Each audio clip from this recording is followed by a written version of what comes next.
ఎన్టీఆర్ జిల్లా కలెక్టరేట్ లో చంద్రబాబు మాట్లాడుతున్నారు. లైవ్ చూద్దాం. డ్రైన్స్ అన్ని కూడా డ్రోన్ ద్వారా ఐడెంటిఫై చేసి అవన్నీ క్లియర్ చేసి ఆ నీళ్లని కింద తీసుకుపోయామంటే ఒక పక్క నారాయణ 24 గంటల ఆ పని మీదనే ఉన్నాడు. ఇంకో పక్క గండి పడిపోతే రామానాయుడు అక్కడే ఉన్నాడు, లోకేష్ గారు అక్కడికి వెళ్లారు. అంటే ఎవరి పార్టీకి వాళ్ళు ఎవ్వరు ఏ పని చేయాలనో ఆ పని చేసి ముందుకు పోగలిగాం. కలెక్టర్స్ కూడా సమర్థవంతంగా పనిచేశారు, యంత్రాంగాన్ని బాగా నడిపించారు. ఇంకా సీనియర్ ఆఫీసర్స్ సిసోడియా గాని వీళ్ళంతా కూడా చాలా సిస్టమేటిక్ గా పగడ్బందీగా ఏం చేయాలన్న అవన్నీ కూడా చేసే పరిస్థితికి వచ్చారు. ఇది కాకుండా వినూత్నంగా మీరు ఆలోచిస్తే ఎప్పుడు చరిత్రలో ఎక్కడ జరగకూడదు. ఇది ఒక బెంచ్ మార్క్. దగ్గర 75,000 హౌసెస్ ని క్లీన్ చేయించి రోడ్లు క్లీన్ చేయించడం, ఏవైతే ఫైర్ ఇంజిన్స్ పెట్టి సెల్లార్స్ లో ఉండే వాటర్ అంతా లిఫ్ట్ చేయడం, ఇది ఒక వినూత్నమైన కార్యక్రమానికి శ్రీకారం చుట్టాం.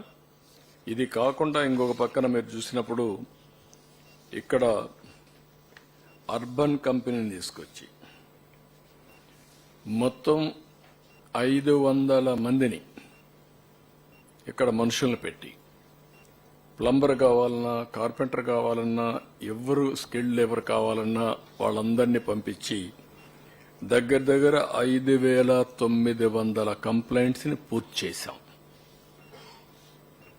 ఇప్పుడు కూడా ఏదైనా ఉంటే అవన్నీ కూడా కంప్లీట్ చేస్తున్నారు. దాన్ని ఒక కల్చర్ కింద ఓబరైజేషన్ లో ఈ వాళ్ళకి కావలసిన స్కిల్డ్ అంటే ముఖ్యంగా ఇంటి మెకానిక్స్ గాని, కార్పెంటర్ గాని, ఎలక్ట్రీషియన్ గాని, లేకపోతే ఏదైనా గాని వీళ్ళందరినీ పంపించే పరిస్థితికి వచ్చాం.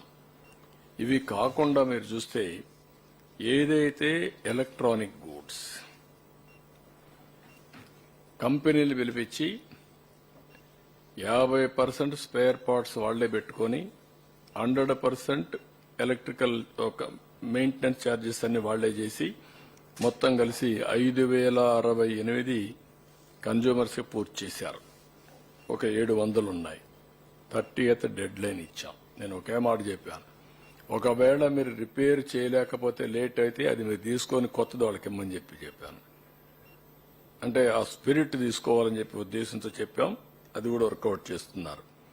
ఇంకొక పక్కన ఏవైతే స్టవ్లు మొత్తం గ్యాస్ కంపెనీస్ అన్ని పిలిపించి 14,000 గ్యాస్ స్టవ్స్ అన్ని రిపేర్లు చేపించాం. ఇది కూడా ఒక 13,773 ఇవి చేపించగలిగాం. ఇది కూడా కంప్లీట్ చేశాం. అంటే సర్వీసెస్ లో ఎప్పుడూ ఎవ్వరూ ఊహించిన విధంగా సర్వీస్ అన్ని చేశాం. ఇంకొక పక్క ఇన్సూరెన్స్ కంపెనీస్ అందరినీ పిలిపించాం. All insurance companies, regulatory authority, bankers ముగ్గురిని పెట్టి మొత్తం వర్కౌట్ చేశాం. అది కూడా క్లెయిమ్స్ అన్ని కూడా ఆల్మోస్ట్ ఆల్ 30th కి క్లోజ్ కావాలి.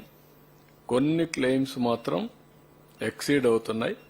వాళ్లకుండే టెక్నికల్ ప్రాబ్లమ్స్. ఒక కారు ఎక్కడన్నా పూర్తిగా మునిగిపోతే దాన్ని ఆక్షన్ వేసి మళ్ళా ఎంత డబ్బులు వస్తుందో అది చూసుకొని రిమైనింగ్ మనీ వాళ్ళు రీపే చేయాల్సిన అవసరం ఉంటుంది. అలాంటి ఫార్మాలిటీస్ ఉన్నాయి.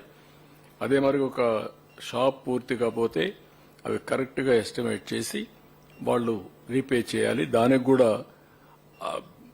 అకౌంట్ ట్రాన్స్ఫర్ కింద వాళ్ళు ఒక ప్రొసీజర్ ఉంది.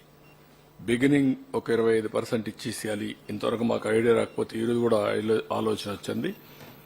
ఒక్కసారి సర్వేర్ పోయి చూసిన తర్వాత ఒక 50% రిలీజ్ చేసేయడం, తర్వాత మిగిలిన సెటిల్మెంట్ అవుతాను 100% ఇవ్వడం. దీనివల్ల వాళ్ళందరికీ ఎక్కడా ఇబ్బంది లేకుండా సెటిల్మెంట్స్ అయిపోతాయి. వ్యాపారం కూడా చేసుకోవడానికి అవకాశం ఉంటుంది. అది కూడా పెట్టాం. ఈ విధంగా మీరు ఒకసారి ఆలోచిస్తే 1-2 కాదు, ఓసారి టెక్నికల్ పాయింట్స్. బ్యాంకర్ ఒక అకౌంట్